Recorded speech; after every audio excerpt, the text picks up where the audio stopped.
రక్తం చెమటగా దారబోసి బీఆర్ఎస్ కార్యకర్తలు గెలిపిస్తే కడియం శ్రీహరి నిస్సిగ్గుగా పార్టీ ఫిరాయించాడని మండిపడ్డారు మాజీ ఎమ్మెల్యే తాటికొండ రాజయ్య.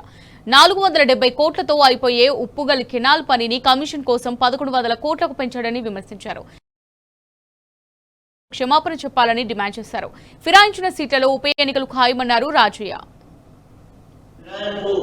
పాల్పడ్డ 10 మంది ఎమ్మెల్యేలు ఇప్పటి వరకు మరి నిజం చెప్పాలంటే సిగ్గు శరం లేకుండా స్వయంగా రేవంత్ రెడ్డి పిలిపించుకొని మాట్లాడి మేము పనుల కోసం మాత్రమే రేవంత్ రెడ్డి దగ్గరికి పోయినాం, మేము బీఆర్ఎస్ పార్టీకి పోయినాం. నిస్సిగ్గుగా ఓ సీనియర్ నాయకుడు తర్వాత చేసిన పోచారం శ్రీనివాసరెడ్డి సైతం నిన్నటి రోజున మరి మేము బీఆర్ఎస్ పార్టీలో ఉన్నామని చెప్పడం సిగ్గుచేటు. ఒకవేళ ఫిరాయించిన వాళ్ళందరూ కూడా ముక్కు నీళ్ళకు రాసి తప్పైందని ఒప్పుకొని తెలంగాణ భవన్ కి దండం పెట్టి బీఆర్ఎస్ చేస్తున్న పోరాటంలో భాగస్వామ్యం కావాలి.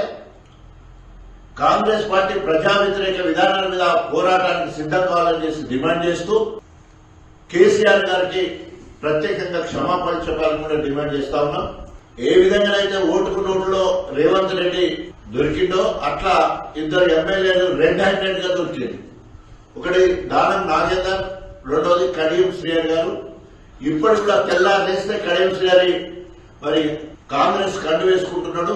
కడియం కాంగ్రెస్ వర్గాన్ని తయారు చేసుకుని గణపురం నియోజకవర్గంలో మరి సిగ్గు శరం లేకుండా బీఆర్ఎస్ బీఫామ్ తో కలిసి బీఆర్ఎస్ కార్యకర్తల రక్తం చెమట చేసుకుని గెలిపిస్తే నిస్సిగ్గుగా ఈరోజు బీఆర్ఎస్ పార్టీని అధినాయకత్వాన్ని మరి అధినాయకత్వం మీద మాట్లాడమంటే సిగ్గుచేటు.